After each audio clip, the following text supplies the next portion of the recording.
Muy buenas noches, mi nombre es Jorman y vengo a traerles a ustedes junto con mi compañero el programa que preparamos especial aquí en Los Informantes con ayuda de nuestro canal aliado o decirlo así, emisora Blue Radio. Queríamos dar a conocer a ustedes, a los colombianos, una nota especial donde ustedes pudieran conocer sobre nuestra política un poco más a fondo. Para hablar de esto tenemos que hablar de lo que se viene ahora actualmente en estas épocas de política, donde hemos tenido muchos casos de corrupción, hemos tenido muchos casos de elecciones presidenciales y queremos mostrar un poco más a fondo los temas de que han venido presentándose mucho tiempo atrás, y para eso queremos retroceder con ustedes en el tiempo y que recordemos, y si no lo saben, pues que aprendan nuestras nuevas generaciones sobre estos temas. Mi nombre es Juan Carlos. Venimos del canal Caracol, del programa Los Informantes. Para ustedes, nuestros televidentes, les venimos a decir los temas más importantes de la transición del siglo XX. Para agregarle a esto, en la transición del siglo XX, el país tuvo que afrontar dos causas que le hicieron mucho daño. Pero antes de extendernos a este tema, tenemos también que deducir que la separación de Panamá fue muy catastrófico para nuestro país. Ahora sí, vamos a hablar de la Guerra de los 1000 días. La Guerra de los 1000 días fue la última guerra del siglo XIX y XX, en el cual se derramó mucha sangre los colombianos y las demás personas que habitaban en esta guerra. También podemos decir que las guerras civiles llevan la situación al extremo. Época catastrófica para el país, ya que tenía muchas debilidades, tanto en lo económico, político y social, tanto que afectó demasiado la exportación del café, que era demasiado importante en este entonces.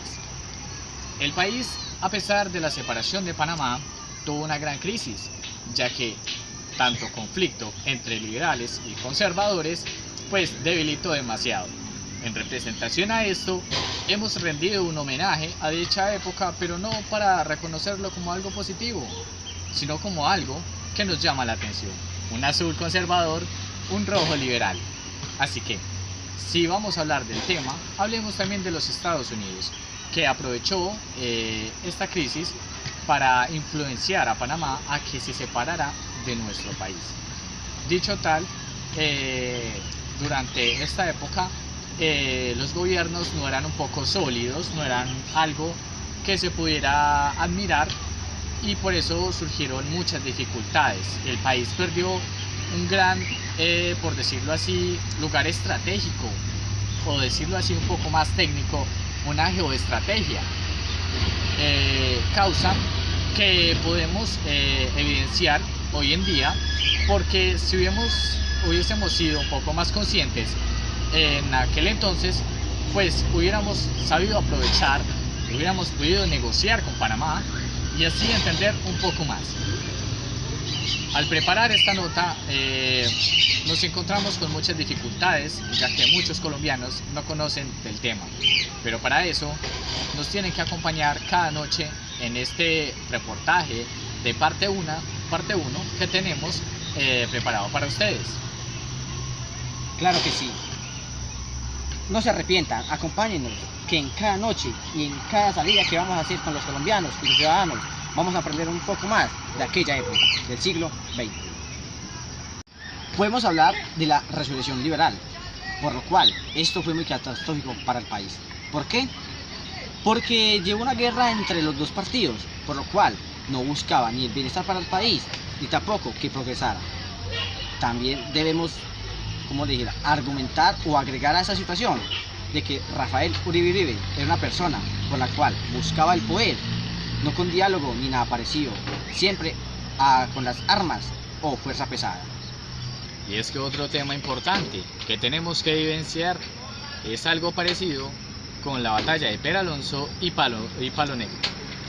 A esto hacemos referencia a que fue un tema bastante, diría yo, algo extenso y, por decirlo así, violento, porque en dicha oportunidad los liberales consiguen la victoria en una batalla, lo cual pues ha sido estrechamente violenta, y allí con esta victoria en 1899 exactamente, llegan a una época donde surgen una derrota, son una derrota los liberales. ¿Y qué hacen ellos? Les toca precisamente hacer algo parecido como esparcirse por el resto del país en pequeñas guerrillas, consolidándolo así. Podemos decir, o sea, liberales, presenciándolo, o sea, haciendo como una ideología, un tipo de oposición, una izquierda, al llamarlo así. Y fuera de eso, se rinde un homenaje a los fallecidos con una pirámide de cráneos, la cual en 1910 es pasada a un cementerio de Bucaramanga y posteriormente son puestos allí para pues, recordar dicha época que sucedió en aquel entonces. Y también, para agregarle a la breve historia de Panamá, también debemos decir que en 1848 se acuerda la construcción del ferrocarril de Panamá. Y es que es demasiado importante, ya que en 1903 llega la independencia de Panamá. Exactamente, en esta época ellos consiguieron su sueño anhelado, que fue planteado y apoyado por los Estados Unidos. Y aquí llegamos al final de nuestra emisión y queremos dejarles un abrebocas con mi compañero Juan Carlos, el cual les traeremos a ustedes mucha más información y más de este contexto para que aprendan más, para que se tomen su conciencia, se hagan un examen y se pregunten: ¿este es el país que yo quiero? ¿Esta es la democracia que debo aprender y la política que debo conocer? Los dejamos con esta linda y hermosa imagen de la ciudad Pereira, capital del Eje, donde ustedes conocerán mucho más de este tema. Aquí finalizamos parte 1.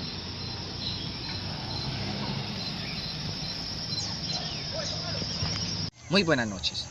Acompáñenos a la continuación del capítulo anterior, donde vamos a demostrar el experimento de qué tanto saben nuestros ciudadanos de la transición del siglo XX.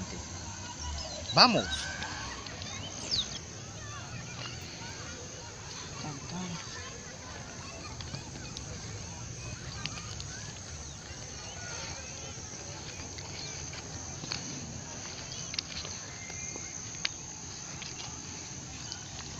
Muy buenas tardes, su nombre es Daniela. Este es un experimento por el cual estamos haciendo de qué tanto saben ustedes, ciudadanos de la transición del siglo XX. Por ejemplo, ¿qué tanto sabe usted de la República Conservadora? No sé, creo que un personaje muy importante como Rafael Reyes, que tuvo que ver con la reconciliación y la economía. Exacto, pero déjame aclarar algo. Le vamos a hacer y expansiar más la idea tuya. La República Conservadora tomó el poder. La República Conservadora tomó el poder antes de los liberales. Cuando ella tomó el poder, la idea era de que los dos partidos, tanto el liberal como el conservador, tuvieran una buena conciliación. ¿Por qué? Porque los dos partidos tener una buena convivencia entre ellos, esto ya mejorará que el Colombia, o sea el país, la república, tuviera mejor desarrollo, para cual los ciudadanos y todos pudiera avanzar económicamente. ¿Por qué? Porque Colombia era un país donde era muy retrasado en economía, no tenía buenas tecnologías, digámoslo así, no tenía transporte ni carreteras parecido. Entonces, ¿qué pasó? Cuando Rafael Reyes llegó al poder de los conservadores, tuvo una gran idea, que fue aumentar el dinero, la economía en el transporte, ferrocarriles y mucha más tecnología, porque así Colombia iba a tener mucha más industrialización y al tener esto iba a tener muchos más recursos. Rafael Reyes trató, cuando llegó al Partido Conservador, de unir a los dos, tanto liberales como conservadores, a tener una buena una buena, ¿me entiende? Una buena conciliación, digámoslo, entre ellos. ¿Por qué? Porque esto mejoraba mucho al país. También tuvo 5 años en el poder. Esto se le llamó el quinquenio. ¿Por qué? Porque obviamente estuvieron 5 años, pero fueron muchos 5 años de futuro para el país.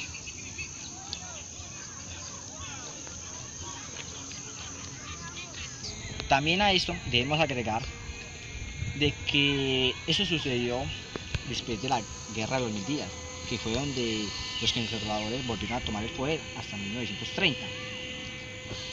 También debemos afirmar de que Rafael Reyes fue muy importante para el Partido Conservador. ¿Por qué? Tuvo pues la idea de plantear una ley de que se le invirtiera mucho más recursos a la infraestructura y todo esto. También logró la escuela militar, lo cual ayudó mucho a que el país desarrollara y hubiera menos violencia y mucho así parecido. También debemos agregar de que hasta que Rafael Reyes tomó el poder, las mujeres no podían votar. También el servicio militar no era obligatorio. Cuando él llegó, lo puso obligatorio, después de una edad, pero era obligatorio. La caída de Reyes.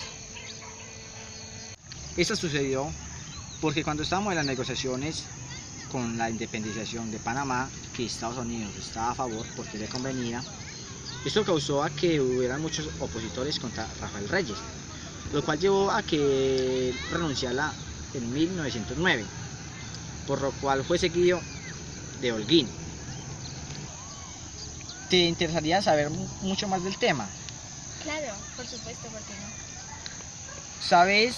¿Qué sabes del republicanismo del siglo XX, obvio? Creo que Como veo que no tienes muy bien la idea, te lo voy a explicar. El republicanismo trató después de 1909, se llevó a cabo de que los dos partidos tenían que tener una buena reconciliación. Lo cual eso empezó por Rafael Reyes, porque él desde su quinquenio, desde sus 5 años de mandato, planteó esa idea. Entonces, a partir de allí, todo el que llegaba al poder buscaba eso, a que los dos partidos tuvieran una buena reconciliación para poder que a Colombia le fuera bien en su economía. También debemos agregar que cuando Rafael Reyes cayó, los liberales tomaron el poder, pero después los conservadores volvieron. ¿Con qué? Ganó Ospina, Mario Ospina Pérez, ganó. Entonces también intentaba con la misma ideología llevar a cabo que los dos partidos tuvieran una buena relación. Daniela, ¿qué sabes del Bogotazo? No sé. El Bogotazo sucedió después de la muerte de Gaitán. Cuando Gaitán murió, el pueblo de Bogotá no paró más y quiso hacer la revuelta. Eso sucedió de que todos los bogotanos tomaron el poder, había mucha violencia, habían enfrentamientos entre ellos mismos. También a esto llegó la policía, invitando a reuniones para hacer la revuelta. Esto se expandió no solo por Bogotá, sino se fue expandiendo y expandiendo hasta llegar a todo el país. En esto también se derramó mucha sangre. ¿Por qué? Porque como los bogotanos no tenían ni idea y sabían que Gaitán era una ficha clave para el país, no quisieron, hicieron la oposición contra todo. Esto fue todo por hoy. Muchas gracias por apreciar y darnos un querido de su tiempo. Hasta luego. Y ya, nos enfocamos en otro compañero, otro punto de vista de la ciudad, por el cual nos vamos a dar a entender qué más saben nuestros colombianos de otro punto de vista de la ciudad.